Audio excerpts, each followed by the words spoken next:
బీహార్లో ఎన్నికలు సమీపిస్తున్న వేళ పేపర్ లీకేజీ వ్యవహారం దుమారం రేపుతోంది. బీపీఎస్సీ ప్రిలిమినరీ పరీక్షల్లో అవకతవకలపై రచ్చ నడుస్తోంది. దానికి సంబంధించిన బ్రేకింగ్ చూస్తున్నాం. పరీక్షల్లో అవకతవకలపై విద్యార్థులు ఆందోళన వ్యక్తం చేస్తున్నారు. పరీక్షలు రద్దు చేయాలని డిమాండ్ చేస్తూ నిరుద్యోగులతో కలిసి పాట్నాలోని గాంధీ మైదానంలో గాంధీ విగ్రహం దగ్గర నిరవధిక దీక్ష కూర్చున్నారు. తాజాగా పప్పు యాదవ్ అనుచరులు కూడా విద్యార్థుల ఆందోళనకు మద్దతు పలికారు.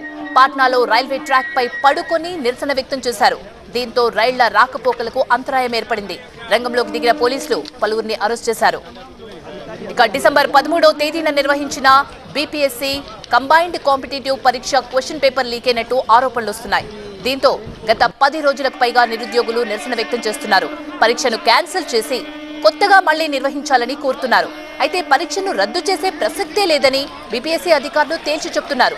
పరీక్షలను పారదర్శకంగానే నిర్వహించాం. అభ్యర్థుల వాదనలకు ఎలాంటి ఆధారాలు లేవంటున్నారు అధికారులు. ఈ క్రమంలో విద్యార్థులు తమ ఆందోళనను మరింత ఉధృతం చేస్తున్నారు.